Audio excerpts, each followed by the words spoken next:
Hello students of class 11, তোমাদের unit 7 এর একটা নতুন অধ্যায়, যেহেতু আমরা স্থিতিস্থাপকতা শেষ করে ফেলেছি, তার পরের অধ্যায়ের নাম হচ্ছে উদস্থিতিবিদ্যা, যেটা টেক্সটে লেখা রয়েছে। তো এটা একটু বড় চ্যাপ্টার, কিন্তু অনেক কিছু পড়া তোমাদের নবম শ্রেণীতে কিছু ছিল। তো সেই চ্যাপ্টারটা আমরা শুরু করছি। তো চ্যাপ্টারে তোমাদের বইতে 495 পেজে শুরু হয়েছে, ছায়া প্রকাশনী বইতে উদস্থিতিবিদ্যা ও বায়ুমণ্ডলীয় চাপ। তো সবচেয়ে ফার্স্ট টপিক রয়েছে, সেটা হচ্ছে ফ্লুইড। যেটাকে আমরা বাংলায় বলি প্রবাহী। তো এই যে প্রবাহী কথাটা নাম থেকে বুঝতে পারছো, মানে প্রবাহমান কোনো কিছু। এবার প্রবাহীর মধ্যে কারা ইনক্লুডেড? না, প্রবাহীর মধ্যে ইনক্লুডেড হচ্ছে তরল এবং গ্যাস। তরল এবং গ্যাস হচ্ছে প্রবাহের মধ্যে ইনক্লুডেড।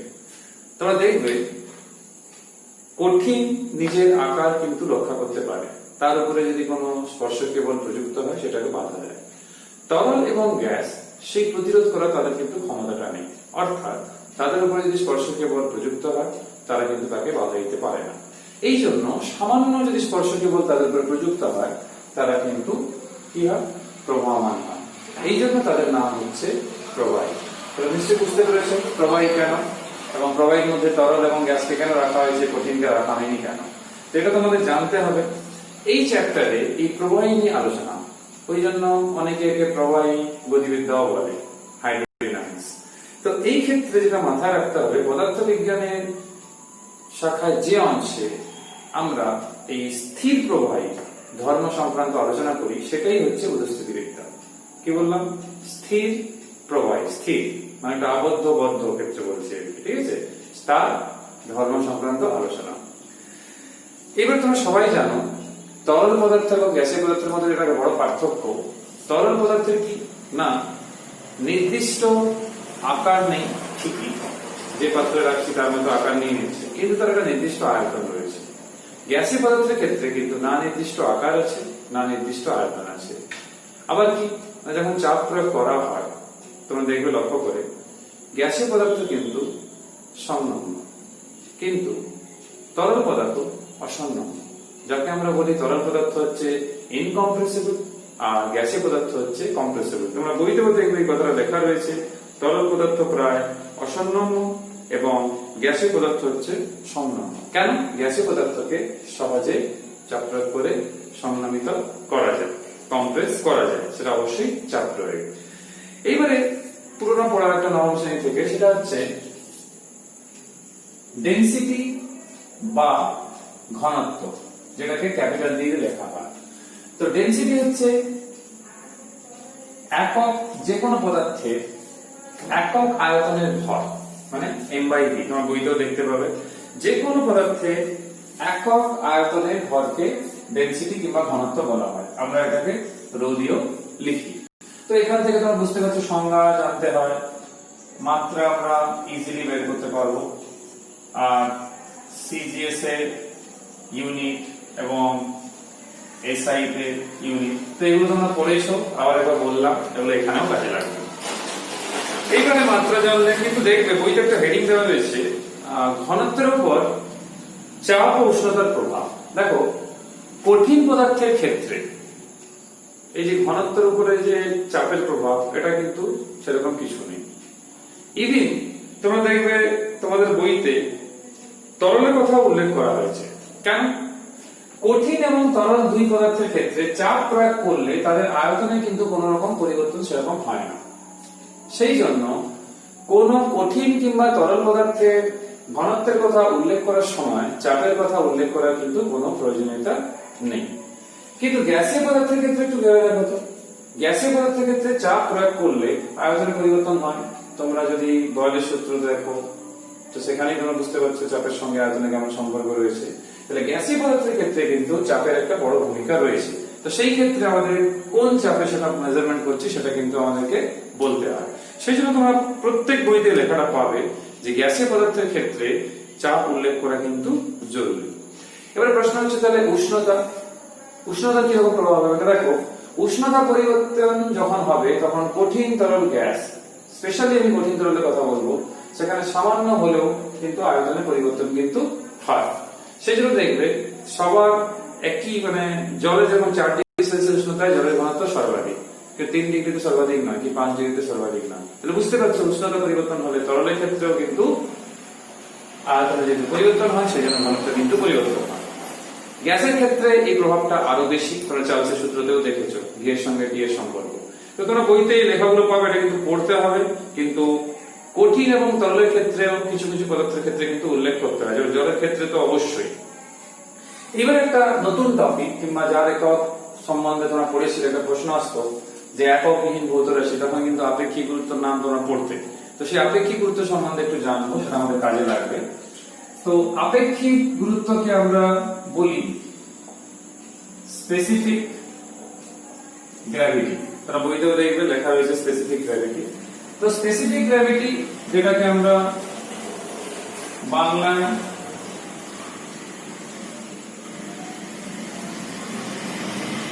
আপেক্ষিক গুরুত্ব বলছি।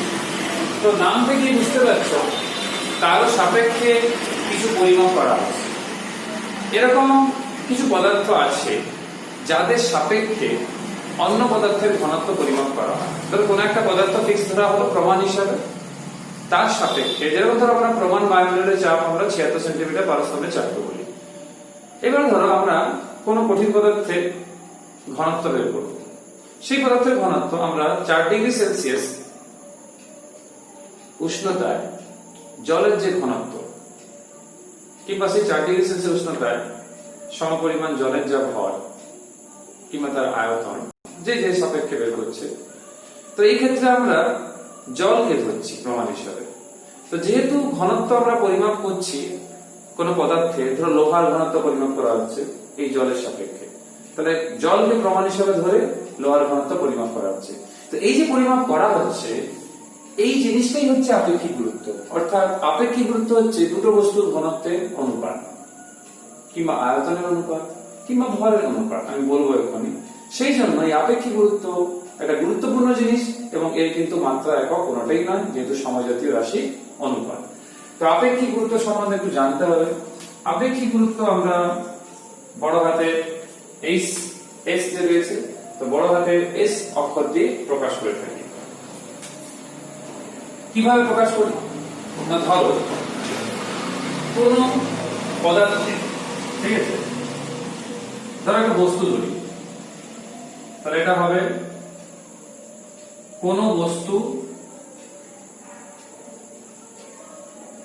ঘনত্ব, সাপোজ তুমি জানো কিংবা পরিমাপ করেছো, সেটা বের করলে তোমরা সেটাকে ভাগ করবে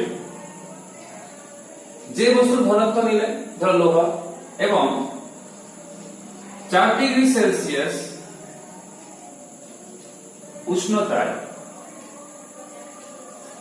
জলের ঘনত্ব।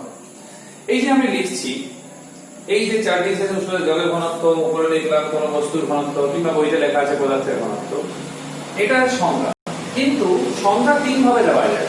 কি করে না, ঘনত্ব সমান কত বললাম, ভর বাই আয়তন।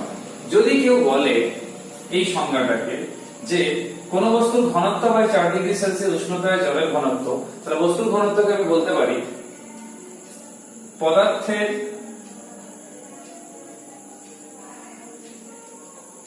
একক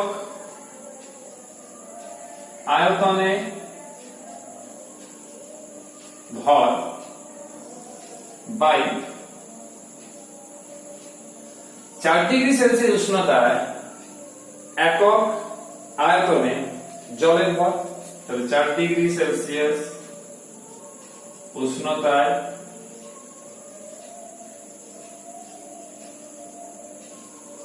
একক আয়তন জলের ভর। তাহলে দেখো ভর দিয়েও প্রকাশ করতে পারছি, ঘনত্ব দিয়েও প্রকাশ করতে পারছি। এই জন্য কোনো দেখো অঙ্ক করার সময় যখন যেটা প্রয়োজন সেভাবে করব, কিন্তু মাত্রা একক কোনো কিছুই থাকছে না। একইভাবে আমরা কিন্তু যেরকম ভর দিয়ে প্রকাশ করছি এরকম আয়তন দিয়ে প্রকাশ করতে পারি। কিরকম, সবচেয়ে প্রথমে যেটা রয়েছে সেক্ষেত্রে কি করব, কত আয়তন নিচ্ছি সেটা শুধু মেনশন করে দিতে হবে। পদার্থের সাপোজ ভি আয়তন, তাহলে ভি আয়তনের ভর বাই কত হবে না 4 ডিগ্রি সেলসিয়াস উষ্ণতায়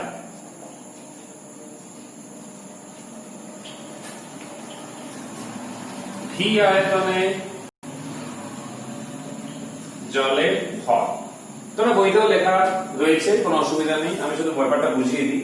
দেখো আমরা ঘনত্ব দিয়ে অনুপাত, যখন পদার্থের ভি আয়তনের ভর নিচ্ছ তাহলে যে জল নেবে সেটা 4 ডিগ্রি সেলসিয়াস উষ্ণতায় থাকতে হবে এবং তার আয়তনে যেন ভি হয়, যেন সম পরিমাণে হয়, তাহলে তুলনাটা পারফেক্ট হবে।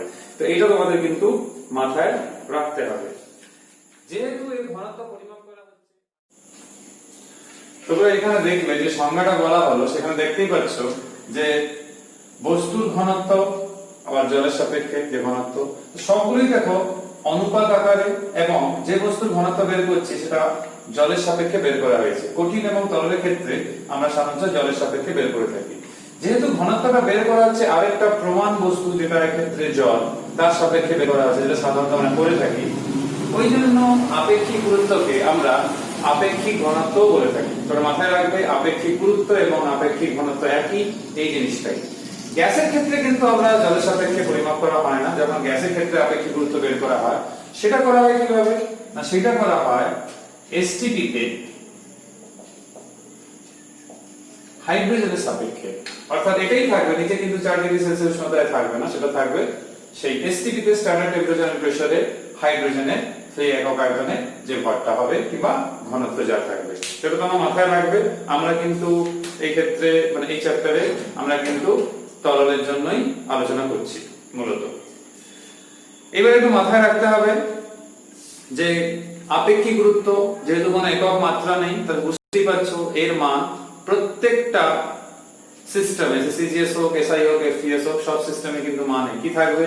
কিন্তু আমাদের ঘনত্বর মান, শুধু যদি ঘনত্ব হয়, সেটা কিন্তু বিভিন্ন যে মান আছে, মানে সিজিএস হোক কি এনপিএস হোক, মানে এসআই তে হোক কিংবা আমাদের এফপিএস হোক, তখন কিন্তু ভিন্ন ভিন্ন যেহেতু একক মাত্রা রয়েছে, তার সে গ্রাম পার সেন্টিগ্রেডে যা মান হবে, কেজি পার মিটার কিউবে কিন্তু তার মান হবে না।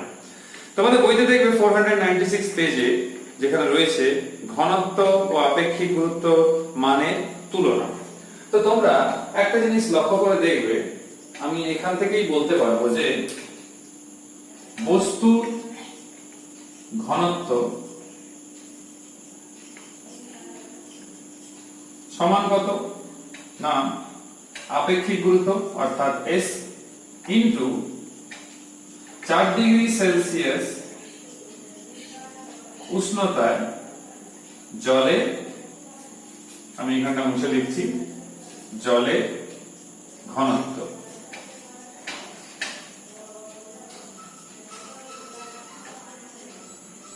সো বস্তুর ঘনত্ব equals to S into 4 degree Celsius উষ্ণতায় জলের ঘনত্ব। এই ক্ষেত্রে তোমরা যেটা লক্ষ্য করবে, বস্তুর ঘনত্ব এখানে রয়েছে, তো S এর মান পরিবর্তন হচ্ছে না, সে সিজিএস হোক, এসআই হোক, যাই হোক। এবার 4 ডিগ্রি সেলসিয়াস উষ্ণতায় জলের ঘনত্ব যখন আমরা সিজিএস এ করছি তখন দেখো 1 গ্রাম পার সেমি কিউব, যখন এসআই তে করব তখন হচ্ছে 1000 কেজি পার মিটার কিউব। অর্থাৎ সিজিএস পদ্ধতিতে বস্তুর ঘনত্বের মান আর আপেক্ষিক গুরুত্বের যে সংখ্যা মান, সাপোজ সিজিএস এ হয়তো এটা হচ্ছে 25, তখন এই ক্ষেত্রেও দেখো এই মানটাও কিন্তু সেই 25 পাওয়া যাবে, যেহেতু এটা হচ্ছে 1। কিন্তু এসআই তে দেখো যদি এটা 25 হয়ে থাকে, এটা কিন্তু 25 হচ্ছে না, এটা 25 এর সঙ্গে একটা কিন্তু 1000 হয়ে যাচ্ছে। তার মানে কি সিজিএস এ দুটো সংখ্যা মান সমান, কিন্তু এসআই তে যে সংখ্যা মানটা থাকছে তা 1000 গুণ বেরোবে বস্তুর ঘনত্ব।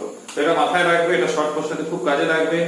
এসআই পদ্ধতিতে যদি ঘনত্ব বের করতে দেয় কোনো কঠিন কিংবা তরলে, তখন তোমরা কি করবে, এখানে 1000 দিয়ে গুণ করবে আপেক্ষিক গুরুত্বের মানের সঙ্গে। আর যদি সিজিএস এ হয় তাহলে সেম টু সেম মান বসিয়ে দেবে। এমসিকিউ রয়েছে, আমাদের এন্ট্রান্সও রয়েছে, স্পেশালি আমাদের এইচএসসি খুব কাজে লাগবে।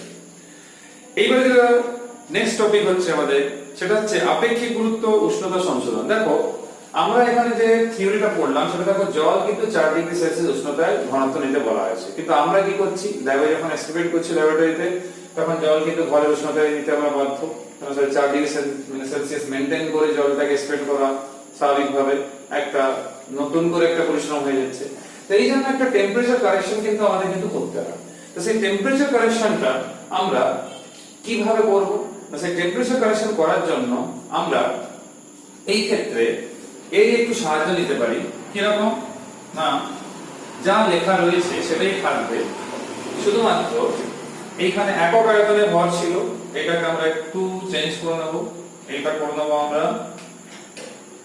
ভি আয়তনের ভর। তো এই ক্ষেত্রে আমরা একক আয়তন ছিল, এটাকেও করে নিচ্ছি ভি আয়তন জলের ভর। এবারে কোন উষ্ণতায় বের করতে চাইছি, মানে ঘরের উষ্ণতা সাপোজ টি ডিগ্রি সেলসিয়াস উষ্ণতা, তাহলে আমাদের একটা কাজ করতে হবে, সেই টি ডিগ্রি সেলসিয়াস উষ্ণতায় ভি আয়তন জলের ভর বের করতে হবে। তাহলে এটাই থাকবে। তো টি তো নেই আমাদের কাছে, তাহলে আমরা কি করব, এখানে এটাকে এভাবে চেঞ্জ করে নেব।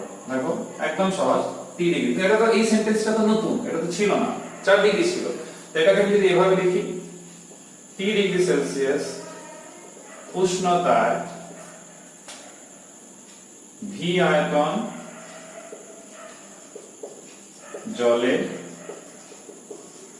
ভর বাই কি হবে, যেটা ছিল আগের থেকে 4 ডিগ্রি সেলসিয়াস উষ্ণতায় ভি আয়তন জলে ভর। এবারে দেখো আমরা যে এক্সপ্রেশনটা এখন সাজিয়ে নিলাম, ধরো a বাই b ছিল, অর্থাৎ a by c into c by d করে দিলাম। তো বইতেও তোমরা এরকমই দেখতে পাবে, অর্থাৎ যেটা আমরা আপেক্ষিক গুরুত্ব বের করছি সেটা এইটা, ঠিক আছে। আর 3 ডিগ্রি সেলসিয়াস উষ্ণতায় ভি আয়তন জলের ভর, এটা আমরা মেপে নেব, আর মাপতেও হবে না, কারণ নিচে আবার রয়েছে 4 ডিগ্রি সেলসিয়াস উষ্ণতায় ভি আয়তন জলের ভর। তার মানে লিস্ট একটা আছে আমাদের, সেই লিস্টে সেই টেম্পারেচারে কত, এটা তো বুঝতেই পারছো, এটা জলের আপেক্ষিক ঘনত্ব হয়ে যাচ্ছে। তাহলে এটা জলের যে আপেক্ষিক ঘনত্ব হয়ে যাচ্ছে সেটা আমরা লিখে নেব। তার মানে কি, এটা এভাবে লিখতে পারি আমরা, যেটা আমরা নির্ণয় করলাম সেটা এইটা। তাহলে নির্ণীত যেটা আমরা নির্ণয় করেছি টি ডিগ্রিতে, আপেক্ষিক গুরুত্ব, ঠিক আছে। এবারে দেখবে যে আপেক্ষিক গুরুত্বটা পরিমাপ করেছি ইনটু টি ডিগ্রি সেলসিয়াস উষ্ণতায় এইটা, এই যে পার্টটা,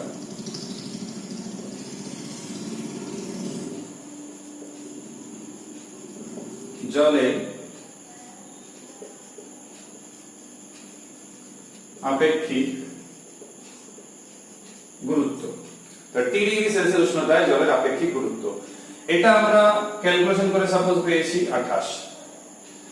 এই মানটা একটা ছক পাওয়া যায়, একটা লিস্ট থাকে, এক্সপেরিমেন্টাল লিস্ট। সেই লিস্ট থেকে তুমি যত এক্সপেরিমেন্ট, ধরো তোমরা 33 ডিগ্রি সেলসিয়াস উষ্ণতায় ঘরে ল্যাবরেটরিতে এক্সপেরিমেন্ট করছিলে, তো 33 ডিগ্রি সেলসিয়াস উষ্ণতায় জলের আপেক্ষিক গুরুত্ব কত সেখানে লিস্টে রয়েছে, সেই মানটা শুধু বসিয়ে দিতে হবে। তার মানে এইভাবে আমরা সংশোধনটা করে থাকি উষ্ণতা জনিত। এরপরে তোমাদের দেখবে ঘনত্ব এবং আপেক্ষিক গুরুত্ব পার্থক্য রয়েছে। তো তোমরা দেখলে ঘনত্বের ক্ষেত্রে একক মাত্রা সবই রয়েছে, কিন্তু আপেক্ষিক গুরুত্ব কোনো মাত্রা একক নেই, এটি মাত্রাহীন রাশি। ঘনত্ব আপেক্ষিক গুরুত্বের একটা সম্পর্ক তোমরা লক্ষ্য করেছো, ঘনত্বে সিজিএস পদ্ধতির সংখ্যা মান এবং আপেক্ষিক গুরুত্বের মান, আপেক্ষিক গুরুত্বের মান তো সব পদ্ধতিতে একই থাকে, সেটা কিন্তু সেম হয়, কিন্তু এসআইতে যখন তোমরা ঘনত্ব বের করবে তখন আপেক্ষিক গুরুত্বের সংখ্যা মানের সঙ্গে 1000 দিয়ে মাল্টিপ্লাই করতে হবে। তো এটা মাথায় রাখতে হবে। আর ঘনত্বের মাত্রা m l টু দি পাওয়ার -3, আর আপেক্ষিক গুরুত্বের কোনো মাত্রা নেই, তাহলে মাত্রাহীন রাশি, তাই m0 l0 এরকম বলতে পারো। আর সংজ্ঞা থেকে যদি বলতে চাও তাহলে ঘনত্ব কি ছিল, কোন বস্তুর একক আয়তনে ভরকে তার ঘনত্ব বলা হয়। কিন্তু আপেক্ষিক গুরুত্ব আমরা কি বলবো, না পদার্থ তার সম আয়তন বিশিষ্ট 4 ডিগ্রি সেলসিয়াস উষ্ণতায় যে জল রয়েছে, এখানে জলেরটা নিচে থাকতো, তার সাপেক্ষে কত গুণ ভারী কিংবা যত গুণ ভারী, মানে কোন বস্তু তার সম আয়তনে 4 ডিগ্রি সেলসিয়াস উষ্ণতায় যে জল, সেই পরিমাণ জলের থেকে যত গুণ ভারী, সেটাই হচ্ছে তার আপেক্ষিক গুরুত্ব। তো এটা তোমাদেরকে মাথায় রাখতে হবে। যেরকম 4 নম্বর পয়েন্টে একটা ভালো উদাহরণ রয়েছে, সিজিএস পদ্ধতিতে কোন ধাতুর কথা বলা হয়েছে, লোহা। লোহার আপেক্ষিক গুরুত্বের মান দেওয়া রয়েছে, দেখবে 7.87। তো জিজ্ঞেস করা হলো সিজিএস এর ঘনত্ব কত, না এটাই থাকবে, কোনো চেঞ্জ হবে না। তো যদি এসআই তে জিজ্ঞেস করা হয় এই 7.87 এর সঙ্গে 1000 কিন্তু গুণ করতে হবে। তাহলে মাথায় রাখো সিজিএস এর সময় তোমরা কিছু করতে হবে না, যা মান থাকবে সেটাই, যা মান থাকবে 7.87 ছিল, ঠিক আছে, ওই জন্য সিজিএস এ সেম থাকছে। দেখো এসআই তে কি করতে হবে, সেই মানের সঙ্গে 1000 দিয়ে মাল্টিপ্লাই করে দিতে হবে, তাহলে কিন্তু তোমাদের ভ্যালুটা পেয়ে যাবে। তো এখানে দেখবে দুটো উদাহরণের অঙ্ক রয়েছে, সমাধান সহ গাণিতিক উদাহরণ 496 এবং 97 পেজের শুরুতে দুটো অঙ্কই করবে, দুটোই ভালো প্রশ্ন, অনুসন্ধানের অঙ্ক রয়েছে। এই ভিডিওতে এই অবধি। নেক্সট ভিডিওতে আমরা চাপ সংক্রান্ত আলোচনা করব, তাহলে চাপ এবং ঘাত সংক্রান্ত। সবাই সুস্থ থেকো, ভালো থেকো, পড়াশোনা মন দিয়ে চালিয়ে যাও। নেক্সট ভিডিওতে দেখা হচ্ছে। Till then, by.